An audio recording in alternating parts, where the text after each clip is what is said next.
오늘 하나님께서 우리에게 주신 말씀은 시편 16편 1절에서 11절입니다. 합독하겠습니다. 하나님이여 나를 지켜주소서. 내게 주께 피하나이다. 내가 여호와께 아뢰되 주는 나의 주님이시오니 주밖에는 나의 복이 없다 하였나이다. 땅에 있는 성도들은 존귀한 자들이니 나의 모든 즐거움이 그들에게 있도다. 다른 신에게 예물을 드리는 자는 괴로움이 더할 것이라. 나는 그들이 드리는 피의 전제를 드리지 아니하며 내 입술로 그 이름도 부르지 아니하리로다. 여호와는 나의 산업과 나의 잔의 소득이시니 나의 분깃을 지키시나이다. 내게 줄로 주어 준 구역은 아름다운 곳에 있으며 나의 기업이 실로 아름답도다. 나를 훈계하신 여호와를 송축할지라. 밤마다 내 양심이 나를 교훈하도다. 내가 여호와를 항상 내 앞에 모시며 그가 나의 오른쪽에 계심으로 내가 흔들리지 아니하리로다.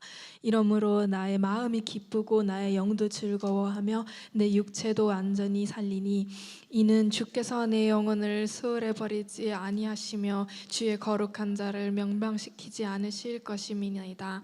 주께서 생명의 길을 내게 보이시리니 주의 앞에는 충만한 기쁨이 있고 주의 오른쪽에는 영원한 즐거움이 있나이다. 아멘. 아멘. 네, 수고하셨습니다. 하나님은 선하신 분이십니다.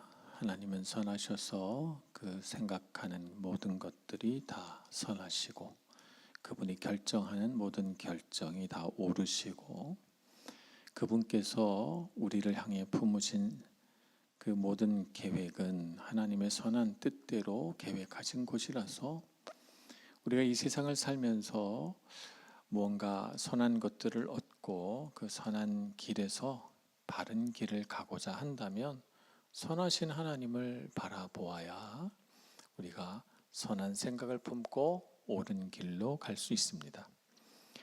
바다에 나가면 이정표가 될 만한 것이 하나도 없어요. 우리가 땅에서는 건물도 있고 산도 있기 때문에 이정표가 될 만한 것들이 있습니다. 그래서 가지만 바다에서는 이정표가 될 만한 것이 하나도 없어요. 그래서 항해할 때 이 항해사들은 해의 각도를 측정해서 그래서 방향을 잡죠. 그래서 해가 떠오를 때부터 해가 움직이는 방향을 따라서 그래서 방향을 잡고 가고 캄캄한 밤에는 북극성을 찾아서 그 북극성을 지표로 삼아서 방향을 잡습니다. 이렇게 사람이 아무 지형짐을 내가 이정표가 될 만한 것이 없을 때는 해를 방향 삼아서 또 별을 방향 삼아서 그렇게 가듯이 우리 삶도 마찬가지로 우리의 삶에 어떤 선한 일들을 이루고자 하고 인생의 옳은 방향을 결정하고자 한다면 항상 선하신 하나님을 바라보아야 우리 삶의 가장 옳은 방향, 가장 선한 길을 찾을 수가 있다. 이렇게 말할 수 있겠습니다. 그래서 시편 107편 1절에서는 하나님께 찬송할 때 이렇게 찬송합니다. 여호와께 감사하라. 그는 선하시며 그 인자하심이 영원함이로다. 하나님은 그 본성 자체가 선하신 분이시고 그 선하심은 영원토록 변하시지 않기 때문에 우리는 하나님을 바라보며 우리 인생의 길이 어떻게 해야 복이 있는 인생이 될지를 하나님을 보고 안다는 거죠. 그래서 그 하나님을 바라보며 인생길을 걷다 보니 하나님께서 주신 복을 누리게 되고 그래서 여호와께 감사하라. 그는 선하시며 그 인자하심이 영원함이로다 라고 하는 찬송이 우리 안에서 흘러나오게 되는 것입니다. 하나님은 선하시기 때문에 우리 사람의 마음을 이해하십니다. 하나님은 하나님의 그 선하신 뜻대로 우리를 창조하셨기 때문에 우리가 어떠함을 이 세상 누구보다도 잘 아시는 분이십니다. 그래서 내 생각을 아시고 내 계획을 아시고 내 마음의 중심을 아시고 내가 하나님 앞에 어떤 마음으로 살고 있는지를 다 아십니다. 그래서 우리의 마음을 이해하시고 우리의 마음의 생각들을 예배로 받으시고 우리의 중심을 기뻐하시고 우리 안에 있는 그 선한 것, 그것이 지극히 작은 것이라 할지라도 하나님은 귀히 여기십니다. 그래서 오늘 시편 16편에 보면 3절에 땅에 있는 성도들은 존귀한 자들이니 나의 모든 즐거움이 그들에게 있도다, 이렇게 말합니다. 하나님의 뜻을 바라보며 그분의 선하신 성품을 기뻐하고 하나님 뜻대로 살아가고자 하는 그 모든 성도들은 존귀한 자들이다, 이렇게 표현하며 그들을 바라보는 하나님의 마음이 얼마나 기쁘실까. 다윗이 하나님의 마음에 공감하며 함께 기뻐하고 있는 것이죠. 그래서 선하신 하나님을 바라보고 사는 것은 우리에게 참 복입니다. 근데 하나님께서 선하시기만 하고 능력이 없으시면 그러면 그 선한 것이 아무 유익이 없습니다. 만약에 능력이 없으시다면 그 선한 것이 힘을 발휘할 수 없겠죠. 근데 하나님은 능력이 있으십니다. 그 능력으로 그 선하신 것을 선하게 사용하고 선한 것이 선한 것 되게 하십니다. 그래서 하나님의 능력을 바라보며 우리는 하나님께서 나를 지켜주실 수 있구나 라고 하는 것을 알게 됩니다. 그래서 오늘 시편 16편의 첫 번째 기도처럼 하나님이여 나를 지켜주소서 내가 주께 피하나이다, 이렇게 고백할 수 있는 것이죠. 선하신 하나님, 그래서 나에게 가장 좋은 것이 무엇인지 알고 있으신 하나님, 그 하나님이 능력이 있으셔서 그 선하신 품에, 그 하나님의 인자하시고 자비로우신 품에 나를 안아주시고 보호해 주실 수 있는 분이라고 믿고 그분께 기꺼이 자신을 의탁하는 것이죠. 세상에는 뜻하지 않은 사고나 질병이나 어려움이 얼마나 많이 있습니까? 우리 인간은 참 연약하기 때문에 그런 어려움들을 숱하게 겪습니다. 제가 2년 전에 코로나에 걸린 적이 있습니다. 금요일 날 결혼식이 있었는데 결혼식 주례를 하면서 어지럽더라고요. 내가 좀 피곤해서 그런가 보다 하고 집에 가서 누웠는데 토요일 날 일어나지를 못했어요. 제가 살면서 그렇게 아파 보긴 처음이었던 것 같아요. 제가 코로나 걸리신 분들을 이렇게 쭉 봤지만 아프다고 얘기만 들었지 얼마나 아픈지 제가 실감을 못했는데 그날 너무너무 아팠어요. 근데 다음날 제 설교해야 되잖아요. 1, 2, 3부 설교를 해야 되잖아요. 두려움이 엄습해 오더라고요. 설교 준비를 해야 되는데 너무 아파서 글씨가 눈에 들어오지 않고 앉아 있을 수가 없어서 그래서 끙끙 앓았습니다. 그래서 밤새도록 끙끙 앓고 새벽에 일어났어요. 이 설교에 대한 부담이 얼마나 큰지 잠을 이루질 못하고 새벽에 일어나서 새벽 4시 정도에 일어나서 그때 약을 먹고 잤기 때문에 조금 컨디션이 올라와서 앉아서 용을 쓰고 설교 준비를 했죠.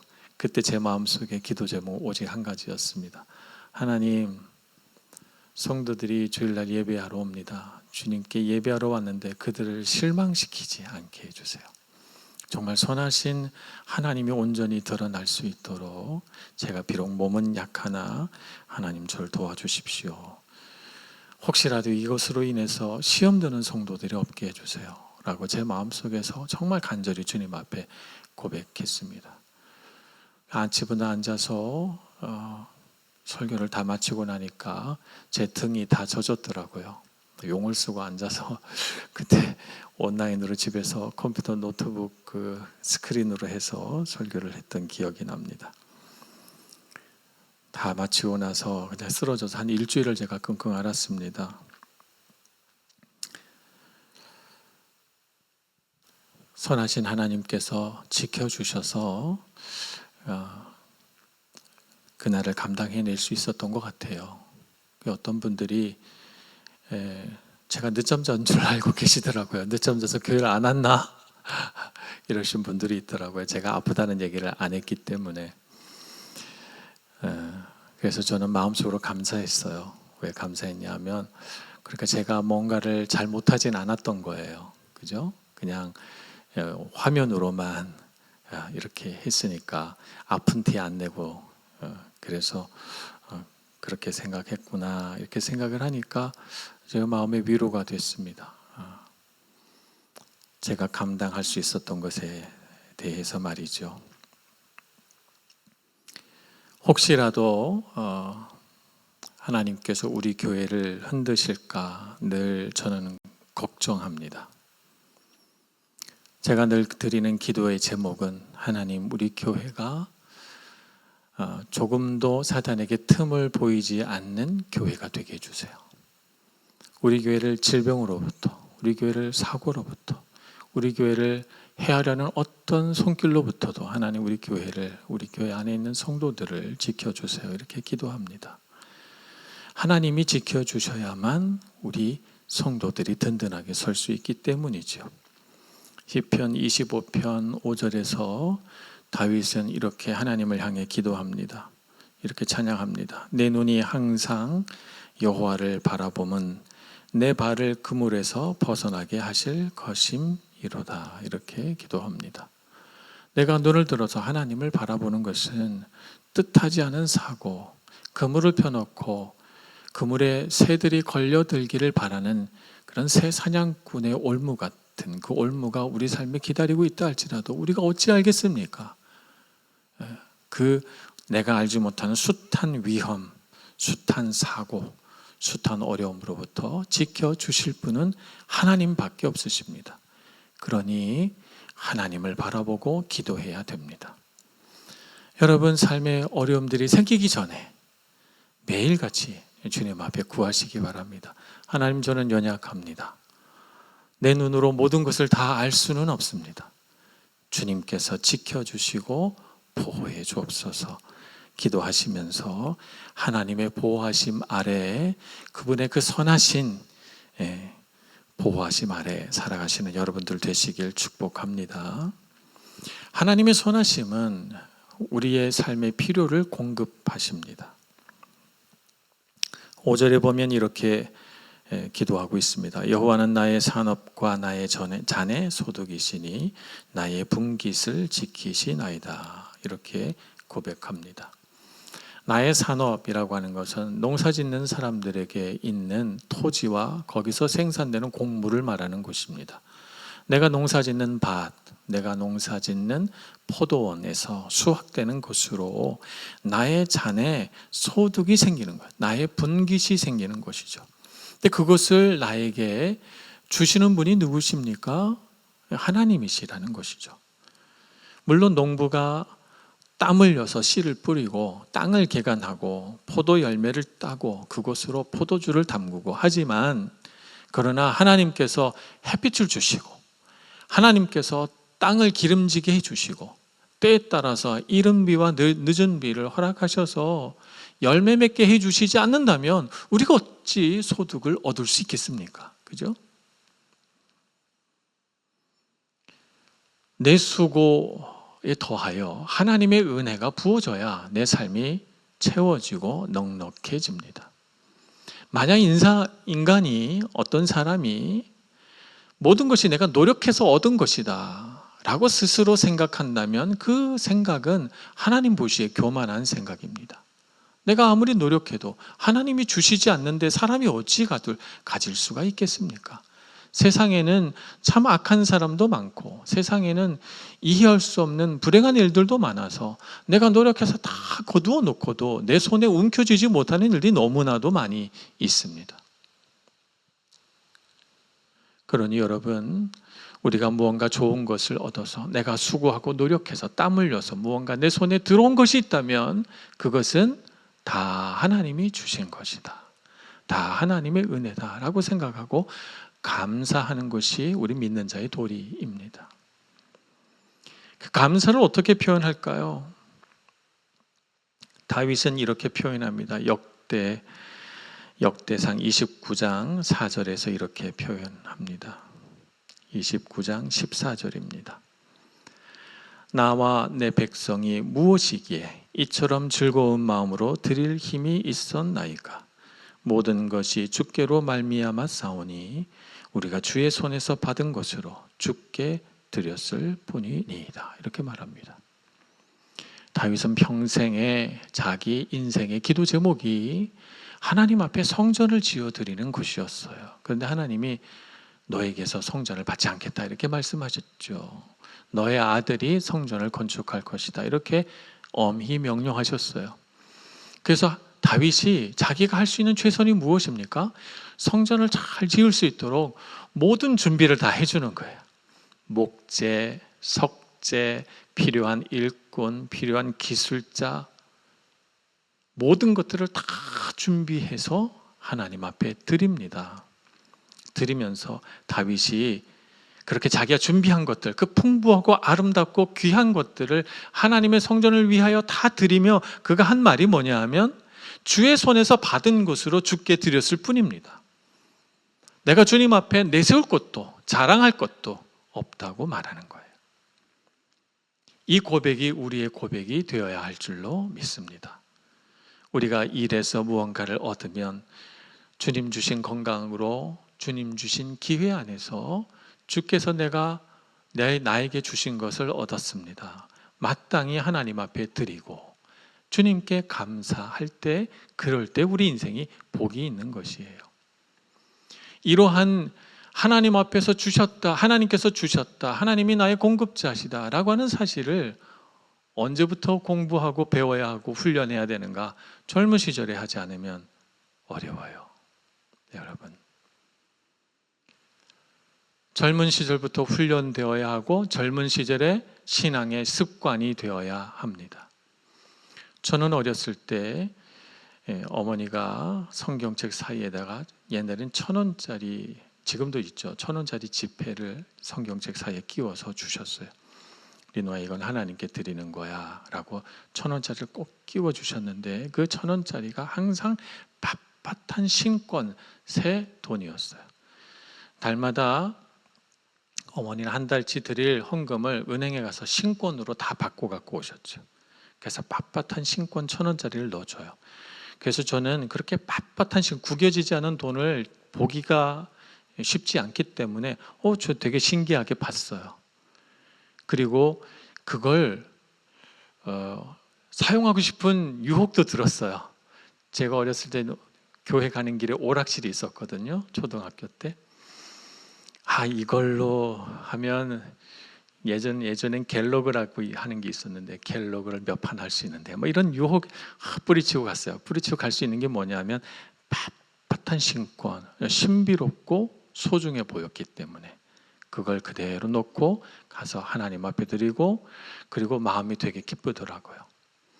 성년이 돼서 제가 처음 아르바이트를 해서 첫 월급을 받았어요.